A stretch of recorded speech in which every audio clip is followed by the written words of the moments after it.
దుష్టచతుష్టయం. మోదీ, అమిత్ షా, ఆదానీ, అంబానీ చెరపట్టారు. అప్పుల కుప్పగా మార్చి అనుయులకు పంపకం.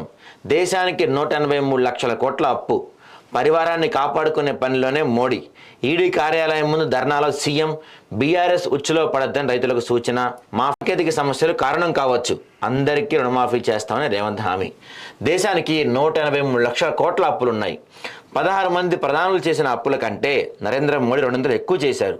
మోదీ తన పరివారాన్ని కాపాడుకోవడానికి ప్రయత్నిస్తున్నారు అని చెప్పి నిన్న రేవంత్ రెడ్డి ఢిల్లీలో ఇక సారీ ఏదో దాని పేరేంటి ఈడీ కార్యాలయం ముందు ధర్నా చేస్తున్న సమయంలో ఇటువంటి వ్యాఖ్యలు చేశారు. అయితే దీని గురించి ఒక చిన్న పాయింట్ చెప్తా మీకు. రేవంత్ రెడ్డి నిన్న ఈ మీటింగ్లో మాట్లాడుతూ 18,000 కోట్లు రుణమాఫీ అయిందని చెప్పారు. అయ్యో ముఖ్యమంత్రి గారు, మీరు మర్చిపోయినట్టున్నారండి. మీరు చెప్పిన 30,000 కోట్లకి 18 కోట్లు అయిందని మీరే ఒప్పుకున్నారు. అంటే మొన్న మధ్య మీరు సవాల్ చేశారు కదా హరీష్ రావు, మీరు సవాళ్ళు పర్వం నడిచింది కదా, ఆ టైంలో రాజీనామాల సవాల్ నడిచింది కదా, ఆ టైంలో మీరు ఏం చెప్పారు? ఆగస్టు 15 ఇవాళ నేను మొత్తం చేసేసాను, హరీష్ రావు మరి ఎప్పుడు రాజీనామా చేస్తున్నావు అన్న మీరు మరి నిన్న సభలో 18,000 కోట్లు రుణమాఫీ చేశామని ఎట్లా అన్నారండి? అంటే ముఖ్యమంత్రి గారు మీరు ఒప్పుకున్నారా పూర్తి రుణమాఫీ జరగలేదు అని? సరే, దీని గురించి ఇంకో పాయింట్ మాట్లాడుకుంటే 183 లక్షల కోట్ల అప్పులు గతంలో 16 మంది ప్రధానమంత్రులు ఎవరూ చేయని దానికన్నా ఇప్పుడు ఎక్కువ చేశారు అంటున్నారు. మీరు అప్పులు చేయకుండానే ప్రభుత్వం నడిపిస్తున్నారా? ఈ 9 నెలల్లో మీరు ఎంత అప్పు చేశారు? తెలంగాణ రాష్ట్రం వచ్చిన 9 సంవత్సరాలు ఎంత అప్పు అయింది? ఈ 9 నెలల్లో మీరు చెప్పిన 6 గ్యారెంటీలకి 13 హామీలకి ఎంత అప్పు అయింది? దాని గురించి కూడా చెప్తే బాగుంటుంది కదా. పక్క వాళ్ళు చేసిన తప్పులే కనపడతాయి కానీ మనం చేసేది కనపడతలేదు కదా. దాంట్లో మనం మెయిన్గా 2 పాయింట్స్ ఏంటంటే, ఈయన చెప్పిన 18,000 కోట్ల పరిస్థితి ఏంది, మరి ఈ 9 నెలల్లో గత 9 సంవత్సరాల్లో తెలంగాణ ఎంత అప్పులు చేసింది, ఎంత అభివృద్ధి చేసింది, ఈ 9 నెలల్లో మీరు ఎంత అప్పులు చేశారు, ఎంత అభివృద్ధి చేశారని కూడా ఒక శ్వేతపత్రం రిలీజ్ చేస్తే ఈ మాట్లాడే ముందు బాగుంటుంది. తర్వాత మన కేటీఆర్ గారు కూడా నిన్న ధర్నా చేసిన పరిస్థితి మనకు కనపడుతుంది. కొర్రీలొద్దు, కోతలొద్దు, ప్రతి రైతుకు 2 లక్షల రుణమాఫీ చేయాలి. గ్రామాల్లోకి రండి, మాఫీ జరిగిందో తెలుస్తుంది. రైతు రుణమాఫీ కోసం బీఆర్ఎస్ పోరుబాట. రాష్ట్ర వ్యాప్తంగా రైతులతో కలిసి ఆందోళన. ఇది ప్రజాపాలన కాదు, రాక్షస పాలన. రాబోయే రోజుల్లో ప్రజలే గుణపాఠం చెప్తారు. చేవేళ్ల ధర్నాలో పాల్గొన్న కేటీఆర్ సవాల్. ప్రజలే గుణపాఠం చెప్తారు అని చెప్పి కేటీఆర్ గారు చెప్తున్నారు. ఎందుకంటే ప్రజలు గుణపాఠం చెప్తే అది ఎలా ఉంటుందో ఎందుకు తెలుసు, అంత బాగా ఇంకెవరికి తెలియదు. ఎందుకంటే ఆల్రెడీ వాళ్ళకు చెప్పారు కాబట్టి వీళ్ళకి తెలిసినంత ఎవరికి తెలియదు. ఇప్పుడు ఈ రుణమాఫీ గురించి వీళ్ళు మాట్లాడుతున్నప్పుడు 2 లక్షలు రుణమాఫీ కాలేదని చెప్పేసి నిన్న బీఆర్ఎస్ రాష్ట్ర వ్యాప్తంగా ఆందోళన చేయడం జరిగింది.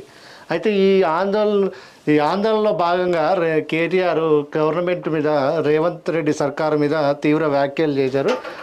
ఒకసారి ఆ వ్యాఖ్యల గురించి మాట్లాడుకునే ముందు బీఆర్ఎస్ ఏ విధంగానైతే ఇప్పుడు రుణమాఫీ కాలేదని చెప్తుందో అసలు ఎంతమందికి వచ్చినాయి, ఎంతమందికి రావాల్సి ఉన్నది అనేది మీ దగ్గర ఆధారాలు లేవా? ప్రభుత్వం మీద మీరు ఆరోపణలు చేసేటప్పుడు ఆధారాలు కూడా చూపిస్తే బాగుంటుంది కదా. మీరు అన్నారు ఊరికి ఒక్కరికి కూడా రుణమాఫీ కాలేదని చెప్పేసి చెప్తున్నారు. మీ దగ్గర ఉన్నాయో అది ప్రభుత్వం ముందు ఉంచితే బాగుంటుంది అనేది మా ఉద్దేశం.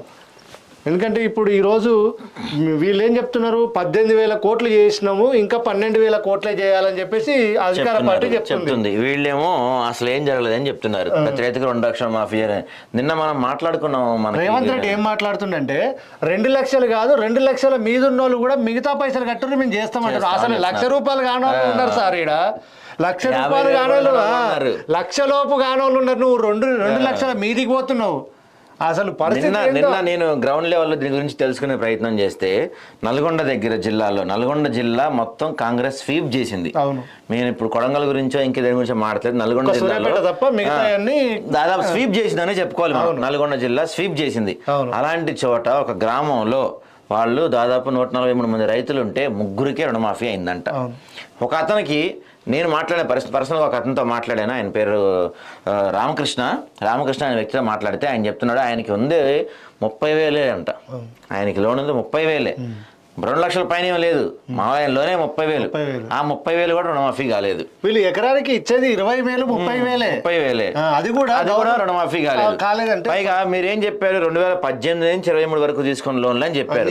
అతనితో నేను మాట్లాడా, ఆ రైతుతో నేను మాట్లాడాను. ఆ విజువల్స్ మీకు తర్వాత చూపిస్తాము, మేము అప్లోడ్ చేస్తాం మా ఛానల్లో, చూడండి. ఆ రైతుతో నేను మాట్లాడితే నా ఆధార్ కార్డులో పేరు కరెక్ట్గా ఉంది, నా ఆధార్ కార్డు 11 నెంబర్లే ఉంది, నా బ్యాంక్ అకౌంట్లో ఏ పేరు ఉందో ఆధార్ కార్డులో అదే పేరు ఉంది. ఏది గవర్నమెంట్ చెప్పిన కొన్ని మీరు కొర్రీలు చెప్పారు, టెక్నికల్ ఇష్యూస్ అని మీరు చెప్పారు కదా, అవన్నీ తీసి నాకు చూపించాడు. సార్ ఇది కూడా నాకు ఇది ఉంది, ఇది ఉంది, ఇది ఉంది, ఇది ఉంది, ఇన్ని ఉన్నా కూడా నాకెందుకు 30,000 రుణమాఫీ కాలేదు అని ఆయన అక్కడ అధికారిని ప్రశ్నిస్తే, ఇప్పుడు కాదు బిజీగానే తర్వాత రమ్మని చెప్పారంట. అధికారులు ఇట్లా అని చెప్పారు కదా, సహజంగా అందరు అధికారులు కాదు, కొందరు అధికారులు ఇలానే చెప్తారు కదా, ఇదే పరిస్థితి కనపడుతుంది కదా. అయితే నిన్న మనం మాట్లాడుకున్నాం టాపిక్ గురించి, ఏంటి, కొంతమంది పాపం కడుపేద నిరుపేద కాంగ్రెస్ ఎమ్మెల్యేలకి రుణమాఫీ అయింది అని చెప్పి. అయితే ఈ రుణమాఫీ ఎవరికి అవుతుంది? రుణమాఫీలో కాంగ్రెస్ పార్టీ ప్రధానంగా చెప్పింది ఏంటి, వైట్ రేషన్ కార్డు ఉన్న వాళ్ళకి రుణమాఫీ అవుతుంది అని. అంటే ఈ 6 ఎమ్మెల్యేలకు కూడా తెల్ల రేషన్ కార్డు ఉంది. తెల్ల రేషన్ కార్డు ఎవరికి ఉంటుందండి? తెల్ల రేషన్ కార్డు ఎవరికి ఉంటుందండి? బీపీఎల్, బిలో పావర్టీ లైన్ ఉన్న వాళ్ళకు తెల్ల రేషన్ కార్డు ఉంటుంది. మరి స్పీకర్లకి, మంత్రులకి, విప్పులకి, ఎమ్మెల్యేలకి తెల్ల రేషన్ కార్డు ఎక్కడి నుంచి వచ్చింది, ఎలా వచ్చింది? వాళ్ళు కూడా బీపీఎల్నే, వాళ్ళు కూడా పాపం నిజంగా వాళ్ళు బీపీఎల్ కన్నా ఇంకేమైనా తక్కువ ఉంటే అదండి వాళ్ళు. ఎందుకంటే నేను మొన్న చూసా, కాంగ్రెస్ ఎమ్మెల్యేలు అందరూ మొన్న 2వ తారీఖు ఈ రేషన్ షాపుల దగ్గర నుంచొని బియ్యం సరుకులు తీసుకెళ్తున్నారు ఇంటికి. అంత కడు పేదరికంలో ఉన్న కాంగ్రెస్ పార్టీ వాళ్ళకి రుణమాఫీ అవుతుంది, వైట్ రేషన్ కార్డు ఇస్తారు, ఆరోగ్యశ్రీ ఇస్తారు, ఇంకేమైనా ప్రభుత్వ పథకాలు ఉంటే రైతు బంధు కానీ లేకపోతే షాదీ ముబారక్ ఇట్లాంటివి ఏమైనా ఉన్నా కూడా పాపం కాంగ్రెస్ పార్టీ ఎమ్మెల్యేలు, ముఖ్యంగా కాంగ్రెస్ పార్టీ ఎమ్మెల్యేలు చాలా పేదవాళ్ళు. వైట్ రేషన్ కార్డు కలిగి ఉన్నారంటే ఇక ఎంత పేదరికంలో వాళ్ళు కొట్టుమిట్టాడుతున్నారు. ఆ పేదరికంలో ఉన్న వాళ్ళు ప్రజలకు ఏం రుణమాఫీ చేస్తారు, ప్రజలకు ఏం చెప్తారు? గత ప్రభుత్వం దారిలో సమాంతరంగా వెళ్తుంది ఈ ప్రభుత్వం. అవును.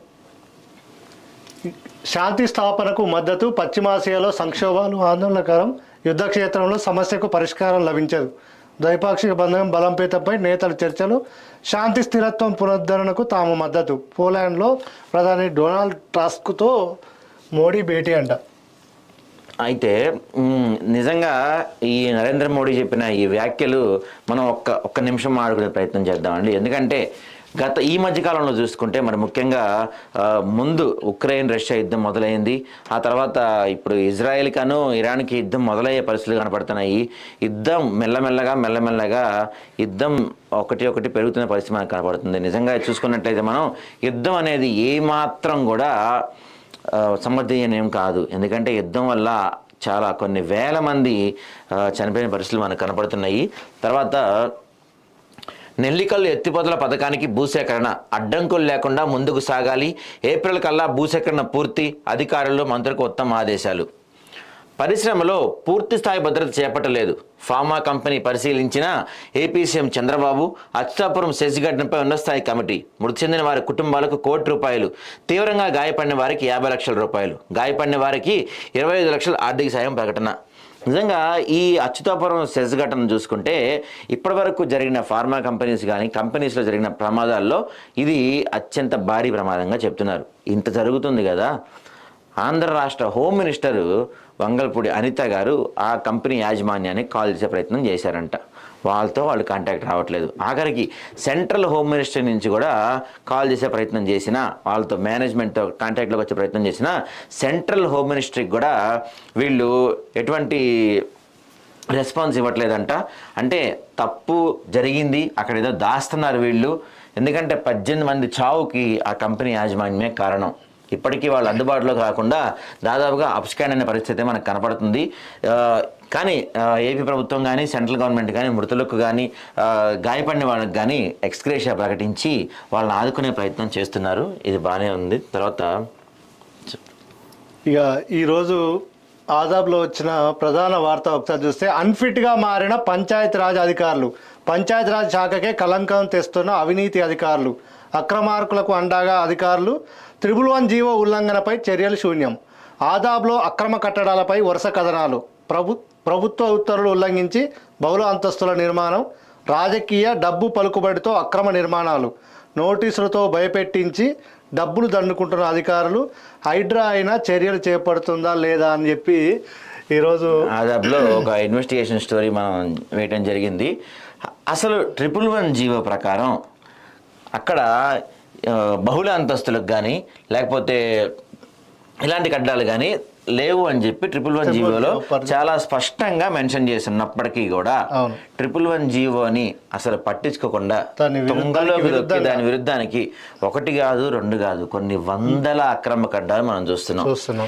ఈ అక్రమ కడ్డాల గురించి ఆదాబ్ హైదరాబాద్ తీవ్రంగా ప్రయత్నిస్తుంది. ఈ అక్రమ కడ్డాలు ప్రభుత్వం దృష్టికి తీసుకురావడానికి రోజు మీరు చూస్తున్నారు, వరుస కథనాలు మేము ప్రచురిస్తూనే ఉన్నాం. ముఖ్యంగా ఎందుకంటే 111 జీవోలో ఒక అసమర్థ అధికారి, అసమర్థ నాయకుడి వల్ల తీవ్ర అన్యాయం జరుగుతుంది.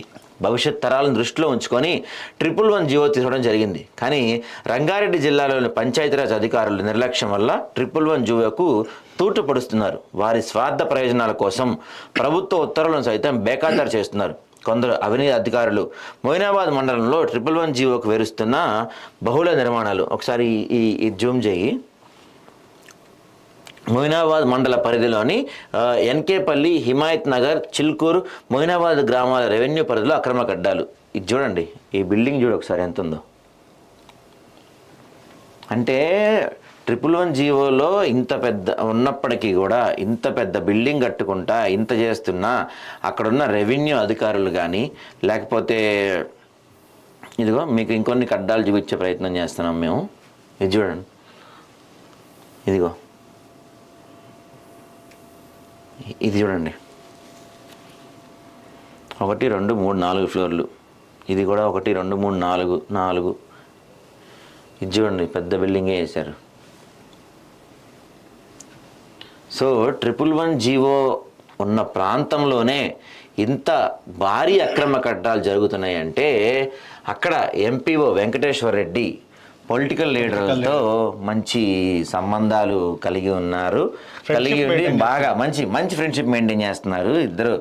నీకెంత నాకెంత అనే పరిస్థితి అక్కడ కనపడుతుంది మనకు. ఎందుకంటే ఇంత భారీ అక్రమ కడ్డాలు ఇన్ని కడ్డాలు జరుగుతుంటే 2 కాదు, మీకు మేము దాదాపుగా ఇక్కడ చూడండి 4 ఇది చూడండి ఫెన్సింగ్ వేసి ఇదైతే విల్లాలు కడుతున్నారు. ఇక్కడ విల్లాలు కడుతున్న పరిస్థితి కూడా చూపిస్తుంది. అసలు ఈ విల్లాలు చూడండి చాలా బాగున్నాయి మంచిగా. ఈ బిల్డింగ్లు 4 1 2 3 4 5 6 7 8 దాదాపు మీకు అంటే మాకు పేపర్లో ప్లేస్ సరిపోలేదు. మా చిన్న దీంట్లోనే మీకు 8 కడ్డాలు చూపించాము. అక్కడికి పోతే ప్రభుత్వ అధికారులు కానీ హైడ్రా కమిషనర్ రంగనాథ్ గారు మీరు ఒక్కసారి ఆ 111 జీవో అమల్లో ఉన్న ప్రాంతానికి వెళ్ళి ఒకసారి చూస్తే నాకు తెలిసి మీరే షాక్ అవుతారు కావచ్చు. ఎందుకంటే మనం చూపించింది 8 కానీ అక్కడ 80 ఉన్నాయా 800 ఉన్నాయా 8000 ఉన్నాయా అనేది వెళ్ళి చూస్తే మీకు తెలుస్తుంది. అయితే ఇక్కడ రంగారెడ్డి జిల్లా మొయినాబాద్ మండలంలో 111 జీవో అమల్లో ఉన్నప్పటికీ అనతి కాలంలో వెలిసిన వందల కొద్ది ఫామ్ హౌసులు, బహుళ అంతస్తుల నిర్మాణాలు, అధికారుల బాధ్యత రహిత్యానికి అక్కడ తర్వాత మనం ఆడుకున్నాం. సురవి హెవెన్కు ఎంపీఓ సెక్రటరీ ఫుల్ సపోర్ట్ చేస్తున్నారంట. అంతేకాకుండా ఎంపీఓ వెంకటేశ్వర రెడ్డి పొలిటికల్ లీడర్లతో దోస్తీ కడుతూ నిర్లక్ష్యంగా వ్యవహరిస్తున్నారు. ఇకనైనా సురవి హెవెన్ వెంచర్ అక్రమ కడ్డాలపై ఉన్నతాధికారులు చర్యలు తీసుకొని అవినీతికి పాల్పడి విధుల నిర్లక్ష్యం వహించిన ఎంపీఓ వెంకటేశ్వర రెడ్డి, మొయినాబాద్ కార్యదర్శి సుదర్శన్, సొరంగల్ కార్యదర్శి సుహాసిని, చిలుకూరు కార్యదర్శి వెంకటేశ్వర పైన వెంటనే చర్యలు తీసుకోవాలని స్థానికులు డిమాండ్ చేస్తున్నారు. ఇక ఆకులు నాకేవాడికి మూతులు నాకేవాడు వచ్చాడు అన్నట్టు కొందరు అధికారులు ప్రభుత్వ నిబంధనలకు విరుద్ధంగా నిర్మాణాలు చేపట్టే వారిపైన చర్యలు తీసుకోవటం లేదు. హైదరాబాదుకు వరదలు రాకుండా 100 ఏళ్ల క్రితం మూసీ నదిపై ఉస్మాన్ సాగర్, హిమాయత్ సాగర్ అని 2 రిజర్వాయర్లు ఏర్పాటు చేశారు. ఈ జంట జలాశయాలు అప్పట్లో సుమారు 10 లక్షల జనాభాకి మంచినీళ్ళు అందించేవి. ప్రస్తుతం 2 లక్షల మందికి నీళ్లు సప్లై చేస్తున్నారు. నగరం నానాటికి విస్తరిస్తున్న క్రమంలో ఈ రిజర్వాయర్లకు ప్రమాదం ఏర్పడింది. వీటి చుట్టుపక్కల రియల్ ఎస్టేట్ వ్యాపారం విస్తరించింది. పెద్ద పెద్ద నిర్మాణాలు వెలిశాయి. వీటి వల్ల క్యాచ్మెంట్ ఏరియా డేంజర్లో పడింది. సహజసిద్ధంగా రిజర్వాయర్లకు వచ్చే నీటికి అడ్డుపడింది. Feeder channels మూసుకుపోయాయి. నిర్మాణాలకు అనుమతులు ఆపినట్లయితే జంట శైలాలు కనుమరుగైపోతాయని ఆందోళన చెందుతున్నారు. ఆదాబ్ హైదరాబాద్ పత్రికలో 111 జీవో ఉల్లంఘనపై వరుస కథనాలు ప్రచురిస్తూనే ఉన్నాం. పంచాయతీరాజ్ అధికారులతో ఎలాంటి మార్పు రాకపోవటం శోచనీయంగా చెప్పాలి. పైగా అక్రమ నిర్మాణాలు చేపడుతున్న నిర్మాణదారులతో కొందరు అధికారులు ఒప్పందాలు కుదుర్చుకొని అక్రమ నిర్మాణాలు అనుమతులు ఇవ్వటం నామమాత్రంగానే కనిపిస్తుంది. హైడ్రా కమిషనర్ గురించి ఇప్పుడు రాష్ట్ర వ్యాప్తంగా చర్చ జరుగుతుంది. ఎక్కడ చూసినా అంటే చెరువులు ఆక్రమించిన, కుంటలు ఆక్రమించిన, బఫర్ జోన్లు ఆక్రమించిన గట్టిగా చర్యలు తీసుకుంటున్న హైడ్రా రంగనాథ్ గారు మరి ఈ 111 జీవోలో ఉన్న ప్రాంతాల్లో అక్రమంగా ఇన్ని వేల వందల కడ్డాలు వెలుస్తున్నా మరి అటు ఎప్పుడు వెళ్తారో తెలియదు మనకైతే ప్రస్తుతానికి. చూడాలి. కానీ ఇంత ఆక్రమించి ఇంత విల్లాలు కడుతున్న అక్రమదారులారా ఒక్కసారి మీరు ఆలోచించండి. మీరేం చేస్తున్నారు తెలుసా? మీ స్వార్థం కోసం, కేవలం మీ స్వార్థం కోసం మీరు హైదరాబాద్ ప్రజలందరినీ రిస్క్లో పెడుతున్నారు. ఒకప్పుడు దాదాపు 10 లక్షల మందికి తాగునీరు అందించే ఈ జంట జలాశయాలు ఇప్పుడు 2 లక్షల మందికే తాగునీరు అందించే పరిస్థితి వస్తుందంట. దీనికి కారణం ఏంటి? జలాశయాలకి కొంచెం క్యాచ్మెంట్ ఏరియా ఉండాలి, చుట్టుపక్కల కొంత ఏరియా ఉండాలి, ఖాళీ స్థలం ఉండాలి. అవన్నీ మీరు ఆక్రమించేసి అక్కడ మీరు విల్లాలు బిల్డింగ్లు కట్టేసి ఆ జలాశయాలకు నీరు వచ్చే ప్రాంతాన్ని మీరు ఆక్రమించేస్తే ఎక్కడి నుంచి నీరు వస్తుంది? రేపు మీరు తాగాల్సింది ఇల్లు కాదు, బిల్డింగ్లు కాదు, రేపు మీరు తాగాల్సింది కూడా మంచినీళ్ళే. ఎక్కడి నుంచి తెచ్చుకుంటారు అప్పుడు మంచినీళ్ళు? మీకు తాగడానికైనా కావాలి కదా. కనీసం మినిమం కామన్ సెన్స్ బుద్ధి ఉండాలి కదా మీకు కట్టే వాళ్ళకి. మరి ఇంత బుద్ధి లేకుండా అరే మీరు ప్రకృతిని నాశనం చేస్తున్నారు, ప్రకృతి సహజ వనరులను నాశనం చేస్తున్నారు, కొంతమంది అధికారులను భ్రష్టు పట్టిస్తున్నారు, వ్యవస్థలు నాశనం చేస్తున్నారు, ప్రభుత్వ అధికారులు, ఎమ్మెల్యేలు, ఎంపీలు, ఎంపీపీఓలు అందరితో మీరు లాలూచిపడుతున్నారు. మీదొక్క దరిద్రమైన దిక్కుమాలిన నీచమైన చర్యల వల్ల మీరు ఎన్ని వ్యవస్థల్ని నాశనం చేస్తున్నారు, ఎంతమంది జీవితాలు తాడుకుంటున్నారో తెలుసా? ఇప్పుడున్న లెక్కల ప్రకారం హైదరాబాద్ జనాభా సుమారుగా 1 కోటి పైనే అని చెప్తారు. మీరు ఈ జలాశయాలను ఆక్రమించుకుంటూ వెళ్తుంటే ఒక పక్కనేమో గత ముఖ్యమంత్రి కానీ ఈ ముఖ్యమంత్రి కానీ ఎవరైనా సరే పాలకులేమో హైదరాబాద్ని డెవలప్ చేయాలి, హైదరాబాద్ని విశ్వనగరం చేయాలి, హైదరాబాద్ని ప్రపంచవ్యాప్తం చేయాలి, ఫ్యూచర్ సిటీ చేయాలని కలలుగా అంటున్నారు. మీరేమో ఇక్కడ ఇట్లాంటి అక్రమ కట్టాలు కట్టుకుంటూ వెళ్ళండి. నీళ్లు లేక మన పరిస్థితి ఎలా ఉంటుందంటే పోను కంపెనీలు ఇక్కడి నుంచి వెళ్ళిపోయే పరిస్థితి ఉంటుంది. ఎందుకంటే అసలు హైదరాబాద్లో ఇన్ని కంపెనీస్, ఇన్ని సాఫ్ట్వేర్ సంస్థలు ఎందుకు పెట్టారు తెలుసా మీకు? ఇక్కడ భూకంపాలు రావు, ఇక్కడ సహజసిద్ధంగా వాటర్ దొరుకుతాయి, ఇక్కడ వరదలు రావు, హైదరాబాద్కి వరద ముప్పు లేదు, హైదరాబాద్లో భూకంపాలు రావు, హైదరాబాద్కి సునామీలు రావు, హైదరాబాద్లో వాటర్ ప్రాబ్లం లేదు.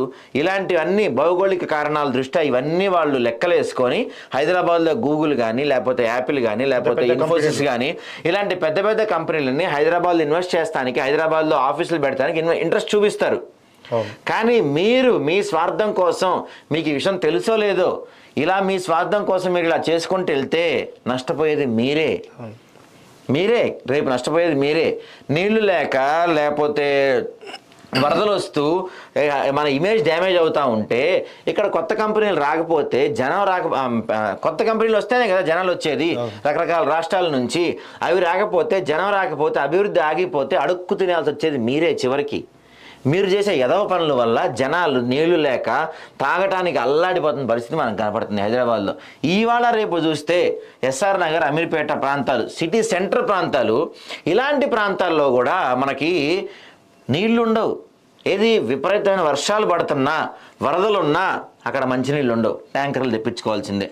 చాలా ప్రాంతాలు హైదరాబాద్లో, చాలా ప్రాంతాల్లో విపరీతమైన వర్షాలు పడుతున్నా కూడా అక్కడ ట్యాంకర్లే దిక్కు. గ్రౌండ్ వాటర్ లేదు. గ్రౌండ్ వాటర్ని మీరే పొల్యూట్ చేస్తున్నారు. వరదలు వస్తానికి మీరే కారణం. 10 లక్షల మందికి నీరు అందించే జలాశయాలు ఇప్పుడు 2 లక్షల మందికి నీరు అందించే పరిస్థితులు ఉన్నాయంటే మీరు కడుపుకు అన్నం తింటున్నారా లేకపోతే గడ్డి తింటున్నారా అనడానికి ఎటువంటి సందేహం లేదు నిజంగా. ఎందుకంటే మీ అవినీతి మత్తులో ప్రభుత్వ అధికారులు కానీ, ఇప్పుడు ఇంత బడా కన్స్ట్రక్షన్స్ చేస్తున్న వాళ్ళు కానీ, మీరు చేస్తున్న అవినీతికి కానీ, మీ అవినీతి మత్తుకు కానీ, మీ డబ్బు దాహానికి కానీ హైదరాబాద్ మొత్తాన్ని, హైదరాబాద్లో ఉండే ప్రజల మొత్తాన్ని కూడా మీరు రిస్క్లో పెడుతున్న పరిస్థితి మనకు కనపడుతుంది. నిజంగా హైడ్రా కమిషనర్ రంగనాథ్ గారు కానీ లేకపోతే ప్రభుత్వ అధికారులు కానీ దీనిపైన, ఎందుకంటే మేము రోజు వరుస కథనాలు ప్రచురిస్తున్నాం ఆదాబ్ హైదరాబాద్లో మేము ఆ సర్వే నెంబర్లు, అక్కడున్న ఎఫ్ఐఆర్ కాపీ నెంబర్లు, వాళ్ళకి ఏమైనా నోటీస్ వచ్చింటే ఆ నోటీస్ నెంబర్లు అన్నిటితో మీకు మేము సాక్ష్యాలతో సహా మేము ముందుంచుతున్నాం. డియర్ హైడ్రా కమిషనర్ రంగనాథ్ గారు, లేకపోతే ఆయన ఇప్పుడు దీనిపైన చర్యలు తీసుకోవాలంటే రంగనాథే రావాలా? చర్యలు తీసుకోవడానికి అక్కడ ఎవరు లేడా? ఇప్పుడు ఈ 111 జీవో ఈ ప్రాంతంలో ఇప్పుడు ఈయన మన ఉన్నాడు ఏపీఓ, మన ఏపీఓ వెంకటేశ్వర రెడ్డి ఉన్నాడు. ఏం తలుచుకుంటే వీటిని డెమాలిష్ చేయలేడా?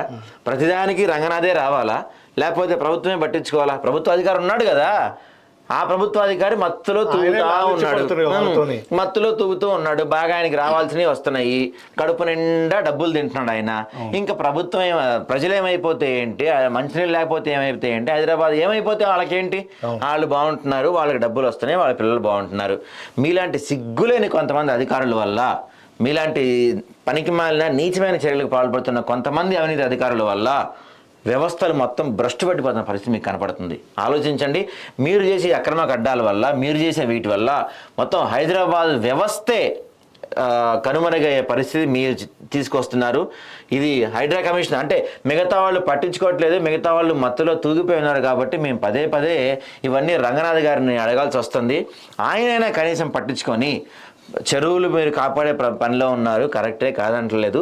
చెరువులు మీరు కాపాడండి కూడా. అయితే ఈ చెరువులతో పాటు కొంచెం ప్రాజెక్టులు కూడా చూడండి. మనకి హైదరాబాద్లో 2 మంచి ప్రాజెక్టులు ఉన్నాయి, జంట జలాశయాలుగా చెప్తా ఉంటారు. వాటి సంగతి కూడా కొంచెం చూడండి. వాటిని కూడా నాకు తెలిసి మీరు అంటే రంగనాథ్ లాంటి వాళ్ళు ఇంకెవరో ఒక సిన్సియర్ డెడికేషన్ ఉన్న ఆఫీసర్ రాకపోతే మరో 10 ఏళ్లలో మనం ఈ జంట జలాశయాల మీద కూడా మన వాళ్ళు అపార్ట్మెంట్లు విల్లులు కట్టే పరిస్థితి మనం ఖచ్చితంగా చూస్తాం. అందులో ఎటువంటి ఆశ్చర్యం లేదు. ఇప్పుడు 2 లక్షల మందికి అందిస్తున్నారు. ఇంకో సంవత్సరం తర్వాత, ఇంకో 2 సంవత్సరాల తర్వాత, ఒకప్పుడు మన చిన్నప్పుడు ఇక్కడ జంట జలాశయాలు ఉండేవి, ఇక్కడ హిమాయత్ సాగర్ ఉండేది, ఇక్కడ ఇది ఉండేది అని చెప్పుకోవాల్సిన పరిస్థితి మీరు తీసుకొస్తారు. ఎందుకంటే మీరు అంతటి సమర్థులు కాబట్టి. నెక్స్ట్ ఇంకొక వార్త చూస్తే, బన్నీ సమాజానికి చెప్పేదేంటి? పుష్ప సినిమాలో అల్లు అర్జున్ స్మగ్లర్ క్యారెక్టర్. హీరోలను ఫాలో అవుతున్న యూత్ అండ్ ఫ్యాన్స్. ఎర్రచంద్రం అక్రమ రవాణా చేసిన బన్నీ, విచిత్రంగా ఎక్స్పోర్ట్ చేసిన వైనం, పోలీసులకే చుక్కలు చూపించిన పుష్పరాజ్. అదే తరహాలో స్మగ్లింగ్ చేస్తున్న కొందరు. మరి పుష్ప 2లో ఏం చేయబోతున్నాడు? గతంలో ఏ మూవీలోనైనా మంచి మెసేజ్లు ఉండేవి, మరి ఇప్పుడు డైరెక్టర్లు ఏం చేస్తున్నారు? మంచి మెసేజ్ ఇవ్వాల్సిన హీరోలు ఏం చేస్తున్నారు అని చెప్పి ఆదాబ్లో ఒక కథనం ప్రచురించారు. నిజంగా మనం మాట్లాడుకుంటే కొన్ని సినిమాలు, అన్ని సినిమాలు అంటలేదండి మేము, కొన్ని సినిమాలు ముఖ్యంగా ఇప్పుడు మొన్న మనం మాట్లాడుకున్నాం ఎన్కన్వెన్షన్ సెంటర్ గురించి మాట్లాడుకున్నప్పుడు, నాగార్జున గురించి మాట్లాడుకున్నప్పుడు, చిరంజీవి గురించి, వీళ్ళ గురించి మాట్లాడుకుంటున్నప్పుడు మనకి ముఖ్యంగా మన తెలుగు రాష్ట్రాల్లో రాజకీయ నాయకుల కన్నా మిగతా వాళ్ళకన్నా సినిమా హీరోలు అంటే వాళ్ళు ఏదైనా చెప్తే మనం బ్లైండ్గా ఫాలో అయిపోతాం. అంతెందుకు పుష్ప సినిమాలో శ్రీవల్లి ఆయన ఆ పాట స్టెప్ ఇలా వేసే స్టెప్, తర్వాత ఇట్లా మెడ ఇలా పెట్టేది, ఎంతమంది పిల్లలు ఫాలో అవుతున్నారు తెలుసా మీకు? 2 సంవత్సరాల పిల్లలు, 3 సంవత్సరాల పిల్లలు కూడా ఆ స్టెప్స్కి ఫాలో అవుతారు. పుష్ప అని చెప్పే డైలాగులు చిన్న పిల్లలు కూడా చెప్పే పరిస్థితి మనకు కనపడుతుంది. అంటే హీరోలు ముఖ్యంగా మన తెలుగు రాష్ట్రాల్లో హీరోలు చెప్పేది మన ప్రజల్లోకి, గుండెల్లోకి అలా వెళ్ళిపోతా ఉంటుంది. అది మంచా చెడ అనేది తర్వాత, కానీ మీరు చెప్పే ఏదైనా సరే వెళ్ళిపోతుంది. అంటే దీన్ని బట్టి మీ యొక్క ప్రభావం మా మీద ఎంత ఉందో ఆలోచించండి. మీరు మంచి చెప్తే మేము మంచి చేస్తాం. మీరే ఇప్పుడు పుష్ప సినిమాలో స్మగ్లింగ్ ఎలా చేయాలి, ఆ సినిమా అందరం చూసే ఉంటారు. వాటర్ ట్యాంకుల కింద ఎర్రచందనం పెట్టుకెళ్తారు, పాల క్యాన్ల కింద దాన్ని 2గా డివైడ్ చేసి కింద పెట్టుకెళ్తారు. ఇలాంటి ఐడియాలు అంటే మీరు స్మగ్లింగ్ చేసే వాళ్ళకి ఐడియాలు ఇస్తున్నారా? సుకుమార్ గారు లేకపోతే బన్నీ గారు మీరు ఆలోచించి, ఇప్పుడు తర్వాత చాలా దాదాపు మన స్మగ్లింగ్ పెరిగిందంట, చాలా మీరే ఇచ్చిన ఐడియాస్. అరే క్రైమ్ ఎలా చెయ్యాలి, ఒకవేళ క్రైమ్ చేస్తే ఎలా తప్పించుకోవాలి. మనం దృశ్యం సినిమా చూసాం. దృశ్యం సినిమా యాక్చువల్లీ మంచి సినిమానే. అంటే కూతురుపై మన ఇంటి ఆడపడుచుపై దాడి చేస్తే చేసింది కరెక్టే, కానీ మర్డర్ని దాచిపెట్టడం ఎలా? ఆ సినిమాను కూడా చాలా మంది ఫాలో అయ్యారు. ఆధారాలను చెరిపేయటం ఎలా, ఆధారాలను మార్చేయటం ఎలా అని ఆ సినిమాలో కూడా ఫాలో అయిన పరిస్థితి మనకు కనపడుతుంది. ఇక ముఖ్యంగా చూసుకుంటే అందులో అల్లు అర్జున్ లాంటి స్థాయి ఉన్న వ్యక్తి, పైగా ఇక్కడ మనం ప్రభుత్వాన్ని కూడా తప్పబడాల్సిన పరిస్థితి కనపడుతుంది. ఎందుకంటే ఈ సినిమాకి నేషనల్ అవార్డు వచ్చింది. అవును, అవార్డ్స్ వచ్చినాయి, నేషనల్ అవార్డు వచ్చింది. అంతేకాకుండా ఆ సినిమా హీరోకి, ముఖ్యంగా అల్లు అర్జున్కి ఆ సినిమాకి నేషనల్ అవార్డు వచ్చింది. ఆ సినిమాకి మొత్తం మీద 7 పైగా అవార్డులు ఆ టైంలో వచ్చినాయి. అంటే ప్రభుత్వం కూడా ఎంకరేజ్ చేస్తుంది, మీరు క్రైమ్ చూపించండి, మీరు ఎలా మర్డర్లు చేయాలో, ఎలా దోపిడీలు చేయాలో, ఎలా స్మగ్లింగ్ చేయాలో మీరు చూపించండి అని చెప్పి ప్రభుత్వం కూడా ఎంకరేజ్ చేసిన పరిస్థితి మనకు కనపడుతుంది. అసలు ఈ సినిమాలో ఏముందని చెప్పి నేషనల్ అవార్డు ఇచ్చారో మరి మాకు చేస్తేనే కదా జనాలంటే కమర్షియల్ దానికో దేనికో ఈ సినిమాలు చూస్తారు. ఇప్పుడు ఈ సినిమాలో ఉన్న ఐటెం సాంగ్ కానీ, లేకపోతే రీసెంట్ గా మనం మాట్లాడుకుంటే యానిమల్ సినిమా అందరం చూసాం. దాంట్లో ఆ క్రైమ్ కానీ, ఆ చంపే విధానం కానీ ఎంత క్రూయల్ గా చూపించారు. ముఖ్యంగా చిన్న వాళ్ళని పక్కన పెట్టేసేయండి, ముఖ్యంగా అల్లు అర్జున్ లాంటి వాళ్ళు, లేకపోతే అగ్ర హీరోలు. ఎందుకంటే అల్లు అర్జున్ ను ఎటువంటి హెయిర్ స్టైల్ చేసుకుంటే అటువంటి హెయిర్ స్టైల్ చేసుకోవాలని చాలా మంది, అల్లు అర్జున్ ఆర్మీ అని చెప్పి ఆయనకు పెద్ద ఆర్మీ కూడా ఉంది. సో అల్లు అర్జున్ ఏం చేస్తే AAA అని చెప్పి ఆయనకు ఒక థియేటర్ కూడా ఉంది, AAA అని చెప్పి ఒక బ్రాండ్ కూడా ఉంది. ఆ AA బ్రాండ్ తో బట్టలు అమ్ముతారు, షూస్, ప్యాంట్లు అన్నీ అమ్ముతారు. అంటే అల్లు అర్జున్ గారు, మీరు వేసుకునే బట్టల దగ్గర నుంచి, మీరు గీసుకునే మీసం దగ్గర నుంచి, మీరు పెంచుకునే జుట్టు, మీరు తాగే వాటర్, మీరు మాట్లాడే ప్రతి మాట, డ్రెస్సింగ్ ప్రతిదీ యువత గుండెల్లోకి వెళ్తుంది. యువత చూస్తుంది, యువత మిమ్మల్ని చూసి నేర్చుకుంటూ పెరుగుతున్నారు. గతంలో చూస్తే మనం చిరంజీవి గారు కానీ, బాలకృష్ణ కానీ, వెంకటేష్ కానీ, నాగార్జున కానీ, వీళ్ళు ఏం చెప్పినా మనం బ్లైండ్ గా ఫాలో అయ్యేవాళ్ళం. కానీ ఇలాంటి ఎలాంటి స్మగ్లింగ్ చేయాలి, అంటే ఏదో ఒక మెసేజ్ ఉండేది సినిమాలో. ఇప్పుడు ఒక శంకరాభరణం గానీ, ఒక స్వాతిముత్యం గానీ, ఎలాంటి సినిమాలు వచ్చాయంటే మనకి, ఠాగూర్ సినిమా గానీ, స్టాలిన్ గానీ, లేకపోతే మిగతా వాళ్ళే గానీ, ఎలాంటి మెసేజ్లు ఉండేవి. నాకు తెలిసి, నాకు గుర్తుండి చివరగా మెసేజ్ చూసిన సినిమా ఏంటని నేను ఆలోచిస్తే, బాగా బలంగా ఆలోచిస్తే మనకి ఈ మధ్య కాలంలో బలగం సినిమా చూసాం, బలగం సినిమా చూసాం. తర్వాత మన ఇంకో ఆయన వేణు ఉడుగులా తీసిన విరాట పర్వం చూసాం మనం. ఇలాంటి సినిమాలు తీయండి, అవి కూడా హిట్లే కదా. బలగం పెద్ద హిట్, విరాట పర్వం హిట్, చాలా చిన్న సినిమా, విరాట పర్వం హిట్.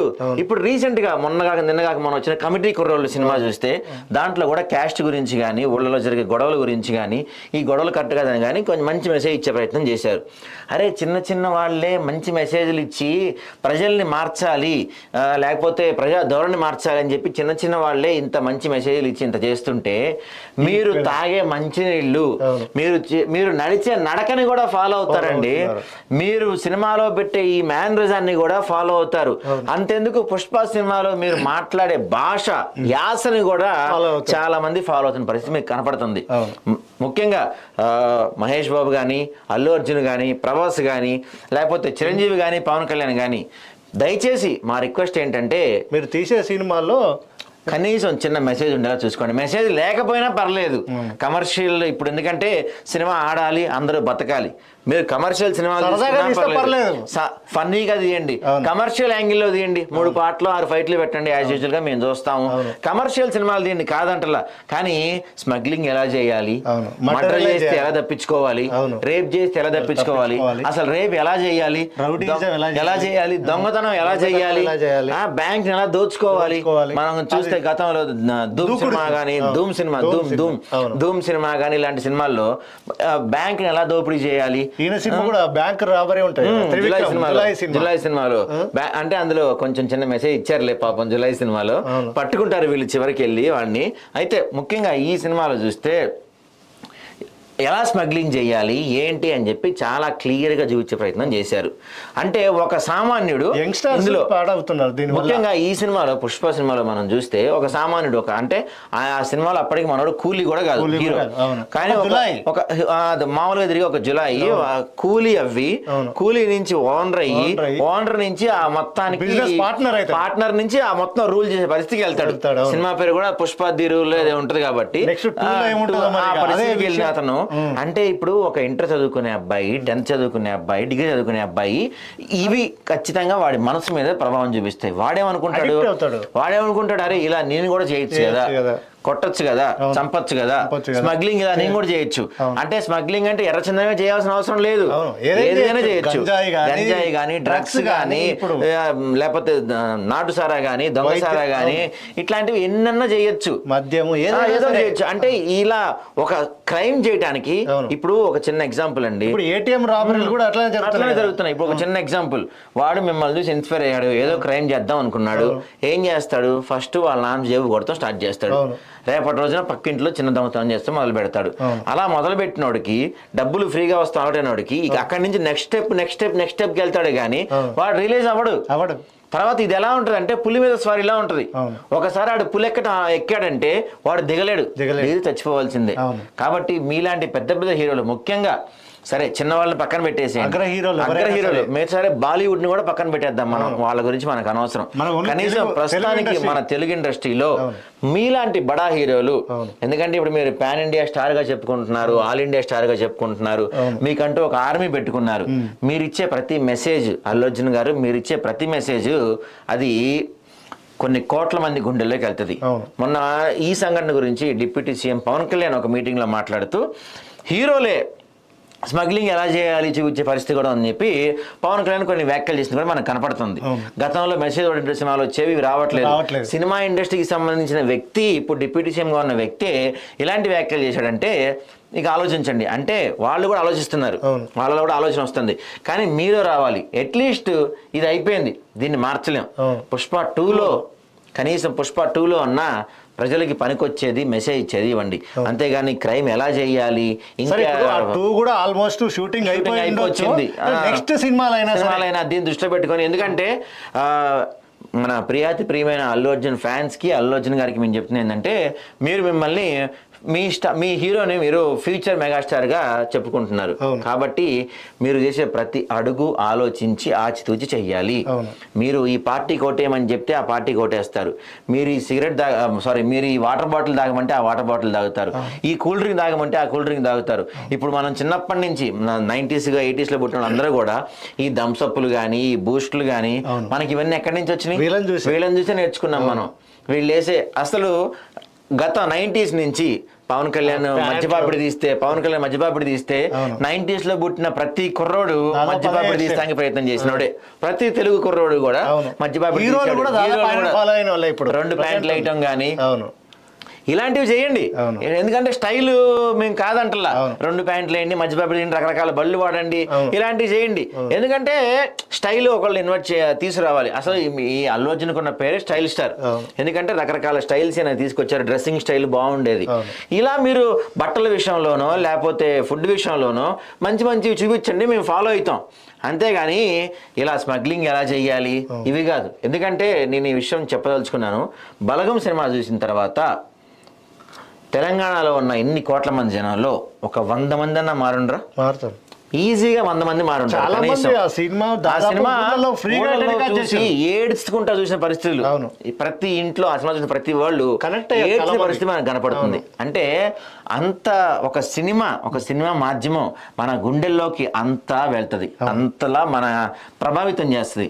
అలాంటి సినిమాలో మీరు స్మగ్లింగ్ ఎలా చేయాలి, మర్డర్ చేస్తే ఎలా తప్పించుకోవాలి, రేపు ఎలా చేయాలి, దొంగతనం ఎలా చేయాలి, స్కూల్ నుంచి ఎలా, కాలేజ్ నుంచి ఎలా డుమ్మా కొట్టాలి, ఎలా చేయాలి, మాఫియా డాన్ గా ఎలా అవ్వాలి, డ్రగ్స్ ఎలా అమ్మాలి, ఈ మీరు చూపిస్తే యువత కూడా అదే దారిలో వస్తుంది. కనీసం ఇప్పటికైనా మీరు మారి చదువు గురించో లేకపోతే సమాజానికి పనికొచ్చేవో అవి తీయటం మీ వల్ల కాకపోతే అవి తీకండి, సరదాగా చేయండి, కామెడీ సినిమాలు చేయండి, కమర్షియల్ సినిమాలు చేయండి. అంతేగాని క్రైమ్ ఎలా చేయాలో నేర్పించే సినిమాలు చేయకండి. నిజంగా ఇప్పుడు ఫ్యామిలీతో ఫ్రీగా వెళ్ళి చూసే సినిమాలు కూడా రావట్లేని పరిస్థితి కనపడుతుంది. వల్గారిటీ ఎక్కువైపోయింది, బూత్ ఎక్స్పోజింగ్లు, ఈ బూత్ ఎక్కువైపోయింది, డబుల్ మీనింగ్ డైలాగులు అవి బాగా ఎక్కువైన పరిస్థితి. ఒక ఫ్యామిలీతోని ఒక 2 పిల్లలు భార్యాభర్త వెళ్ళి చూసే పరిస్థితి లేదు అసలు. అది ఎప్పుడో పోయింది, అది ఎప్పుడో పోయింది ఆ పరిస్థితి. అయితే ఇక ఇప్పటికైనా కనీసం ఇప్పటి నుంచైనా మీరు మారి కొంచెం చెప్తున్నాం కదా, మళ్ళీ అడుగుతున్నాం, మీరు మాకు మెసేజ్లు ఇవ్వకపోయినా పర్లేదు, తప్పుదో మాత్రం పట్టించకండి. అవును. మీ నుంచి మేము మెసేజ్లు ఎక్స్పెక్ట్ చేస్తున్నాం, మీరు ఇస్తే మేము తీసుకుంటాం. కనీసం మెసేజ్లు ఇవ్వకపోయినా పర్లేదు, అట్లీస్ట్ తప్పుదో వెళ్ళే ప్రయత్నం మాత్రం మమ్మల్ని అంటే మా యువతని ఇప్పుడు, ఎందుకంటే యువత మీరేం చేస్తే అది చేస్తారు, మీరేం చెప్తే అది వింటారు. కాబట్టి మంచి చెప్పండి, యువతని మంచి మార్గంలో నడపండి. మంచి చెప్పడం చేత కాకపోతే చెప్పదు, కానీ చెడు మాత్రం చూపించకండి దయచేసి. ఇంకా మరో వార్త ఆదాబ్లో చూస్తే వసూళ్ల రాజేష్ అమీన్పూర్ మండలంలో ఇరిగేషన్ అధికారుల అండదండలతో వసూళ్లు. ఇరిగేషన్ శాఖలో వసూళ్లకు ప్రైవేట్ వ్యక్తి నియామకం, వసూళ్లకు పంపుతున్న ఇరిగేషన్ అధికారులు అన్ని పనుల్లో భాగస్వామ్యం. డి రామస్వామి అంట వర్క్ ఇన్స్పెక్టర్లుగా రాజాబాబు. ప్రశాంతులను ప్రైవేట్ వ్యక్తి అవసరం ఏంటి? ఇన్స్పెక్షన్ చేసే అధికారం ఈ వ్యక్తికి ఎక్కడిది? ఎవరిచ్చారు? చెరువులు కుంటలు నాలా కబ్జాలతో సెటిల్మెంట్లు, జీతం లేకుండా కోట్లలో ఆస్తుల సంపాదన. డి రామస్వామి వివరణ కోరగా తడబాటుగా సమాధానం. కలెక్టర్ స్పందించి చర్యలు తీసుకోవాలని చెప్పేసి డిమాండ్ చేస్తుంది. ఈ వ్యక్తి ఉన్నాడు కదా, ఇప్పుడు ఇది ఆదాబ్లో రాసిన అంటే విశ్లేషణాత్మక కథనం ఇది. ఈ వ్యక్తి రాజేష్, కాసాల రాజేష్ అనే వ్యక్తి ఇప్పుడు దాదాపు ఇది 10 లక్షల రూపాయలు ఉంటుంది కారు. ఇది ఇంత కాస్ట్లీ కారు ఆడుతున్న ఈ వ్యక్తి ఎవరంటే కనీసం ఒక డ్రైవర్ కూడా కాదు, అంటే ప్రభుత్వ ఉద్యోగి అసలే కాదు, కాంట్రాక్ట్ ఎంప్లాయీ కూడా కాదు, కనీసం అటెండర్ కాదు, డ్రైవర్ కూడా కాదు. కానీ ఈయన కోట్లలో ఈ రోజు వేసుకున్నాడు. ఆయనకి నెల శాలరీ కూడా రాదు, ఆయనకి ఎటువంటి ఇన్కమ్ లేదు, ఏమి పని చేయడు. కానీ ఆయన ఆఫీస్కి వస్తే, అవును, ఇప్పుడు ఒక కలెక్టర్ లేకపోతే ఒక అధికారం, పెద్ద అధికారం వస్తే ఎలాంటి సకల మర్యాదలు అంటే రాగానే లేచి ఉంచోవడం కానీ, వాళ్ళకి మర్యాదలు చేయడం కానీ ఎలాంటి పరిస్థితులు అయితే ఉంటాయో, ఈయన ఆఫీస్కి వచ్చినా, అక్కడ అమీన్పూర్ ఇరిగేషన్ మండల ఆఫీస్లో ఈయన వచ్చినా అదే పరిస్థితి మనకు కనబడుతుంది. అయితే ఇక్కడ మనం ఒక హైలైట్ పాయింట్గా చూపించుకోవాలి. ఈయన హైడ్రా కమిషన్ రంగనాథ్తో ఈయన మాడే పరిస్థితి ఏంటి? అసలు ఏం అవసరం? ఎవరైనా ఏ హోదాతో కమిషనర్తో నుంచి మాట్లాడుతున్నాడు? అంటే ఎవరు పడితే వాళ్ళు, ఇప్పుడు నువ్వో ఎవరు పడితే వాళ్ళు వెళ్ళిపోయి ఇరిగేషన్ శాఖలో చేసేయచ్చా, ఏలు పెట్టేయచ్చా? అంటే ఈయన గురించి ఎందుకు మనోడికి ఎంత ఇది ఉంది అంటే ఇన్వెస్టిగేషన్ చేస్తున్నాడు. అబోర్డ్ విల్లా అపార్ట్ వారు కబ్జా కోసం చేసిన నాలాపై డి రామస్వామితో రాజేశాట. ఇగో ఈయన డి రామస్వామి, మన రాజేష్. ఈయన ఇక్కడ చిన్న వర్డ్ చెప్పే ప్రయత్నం చేస్తాను. ఇరిగేషన్ శాఖలో అతను ఒక కీలక భూమి పోషిస్తున్నాడు. ఇంతకీ ఆయన ఎవరు అనేదిగా మీ ప్రశ్న? ఓ ఉద్యోగి కాదు, కాంట్రాక్టర్ ఎంప్లాయీ కూడా కాదు, కానీ ఇతగాడు ఓ లగ్జరీ కార్లో దర్జాగా తిరుగుతున్నాడు.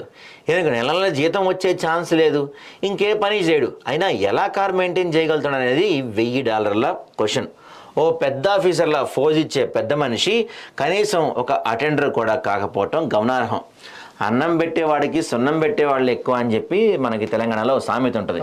అసలు అదేవిధంగా ఇప్పుడు ఇరిగేషన్ ఆఫీస్లో ఈయనకేం పని అంటే, ఇక ప్రధానంగా ఏం చేసే పని ఏంటంటే, ఈ కాసాల రాజేష్ దాదాపు 7 సంవత్సరాల నుంచి ఇరిగేషన్ ఆఫీస్లో మంచిగా సెటిల్ అయ్యాడంట. ఏం చేసే పని ఏందయ్యా అంటే, చెరువులు, కుంటలు, నాలాలు కబ్జాదారులతో సెటిల్మెంట్. ఎవరికి ఎంత వాటా వస్తుంది, వచ్చిన డబ్బులు ఎవరెంత పంచుకోవాలి, నీకింత నాకింత అవన్నీ వసూలు చేసుకొచ్చి పాపం. ఎందుకంటే గవర్నమెంట్ ఆఫీసర్లు ఒకదాని మీదే ఉంటే వేరే చోట డబ్బులు రావాలిగా. ఇప్పుడు రెగ్యులర్ గా వెళ్ళే సామాన్యులు ప్రజలు వీళ్ళ నుంచి లంచాలు తీసుకోవాలిగా, మళ్ళీ అవి మిస్ అయిపోరా పాపం. అందుకని వాళ్ళు ఆ బిజీలో ఉంటే మన పెద్ద మనిషి కాసాల రాజేష్ ఏం చేస్తా అంటే వెళ్ళి ఎక్కడెక్కడ ఎవడు కుంటల మీద, చెరువుల మీద, లేకపోతే బఫర్ జోన్లో బిల్డింగ్లు, అపార్ట్మెంట్లు కడుతున్నారో తెలుసుకొని వాళ్ళకి మరి నీకు పర్మిషన్ నేను ఇప్పిస్తాను, నువ్వు ఎంత ఇస్తావు, ఆ ఎంత ఇచ్చిన దాంట్లో ఇప్పుడు దానికి ఉన్న హై ఆఫీసర్కి ఎంత, మధ్యలో వాడికి ఎంత, వాళ్ళకి ఎంత, నాకెంత, నీకెంత అని చెప్పి లెక్కలు తీసి వాటాలు తీసి చక్కగా అందరిళ్ళకి వెళ్ళి వాటాలు ఇచ్చి వచ్చే పని ఈయన చేసే పని.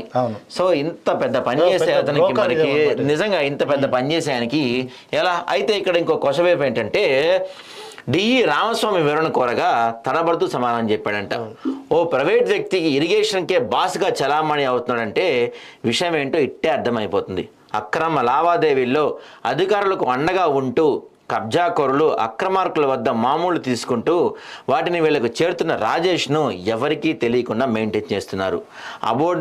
అబోర్డ్ విల్లాసం నాలా కబ్జాపై డిఈ రామస్వామి ఇతర శాఖ అధికారులతో ఇన్స్పెక్షన్లో ఉండటమే ఇటీవల అమీన్పూర్ కబ్జాలపై ఇన్స్పెక్షన్కు వచ్చిన హైడ్రా కమిషన్ రంగనాథ్కు ఈయనే సమాధానం చెప్పడం, ఓ అధికార రూపంలో అక్కడ ఉండడం చూస్తే ముక్కున వేలేసుకునే పరిస్థితి మనకు కనపడుతుందంట.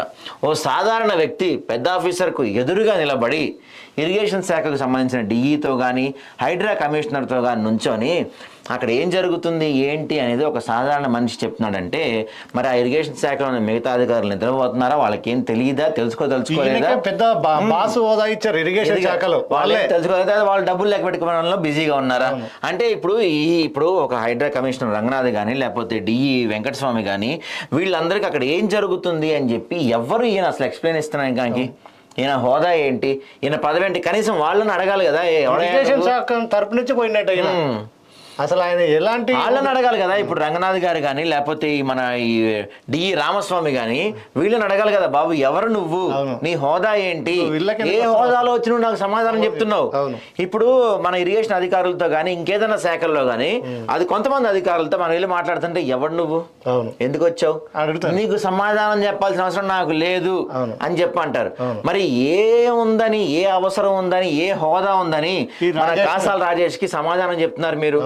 అసలు ఒక ఇరిగేషన్ శాఖకి సంబంధించిన సమీక్షలో కానీ మిగతా సమీక్షల్లో ఏ హోదాలో నువ్వు వెళ్తున్నావు, నీ హోదా ఏంటి, దానిలో సమాధానం చెప్పడానికి లేకపోతే దానికి ఎక్స్ప్లెనేషన్ ఇస్తానికి ఏ హోదాలో నువ్వు వెళ్తున్నావు? ఒక సామాన్య వ్యక్తి ఇందాక మనం చూపించినట్టు దాదాపు ఒక మంచి కాస్ట్లీ కారు చూస్తుంటే ఇది మనకి కియాలా కనబడుతుంది. కియా కారు బేసిక్ మోడల్ చూసుకుంటే మనకి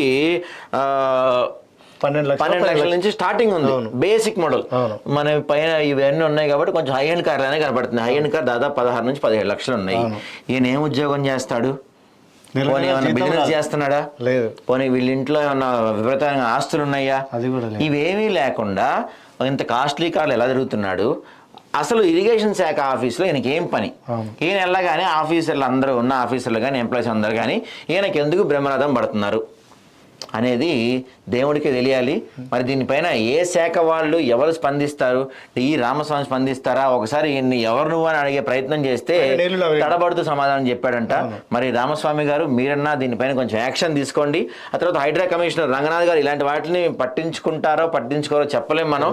ఆయనకి ఇప్పటికే చాలా పనులు ఉన్నాయి కాబట్టి ఈ శాఖకు సంబంధించిన అధికారులు వాళ్ళపై ప్రభుత్వ పెద్దలు కానీ ఎవరన్నా చూసి ఎవడయా రామస్వామి ఎందుకు వస్తున్నాడు అసలు ఏంటి అని చెప్పి మీరు ఆయనపై చర్యలు తీసుకోవాలని మేము ఆదాబ్ న్యూస్ ద్వారా కోరుకుంటున్నాము.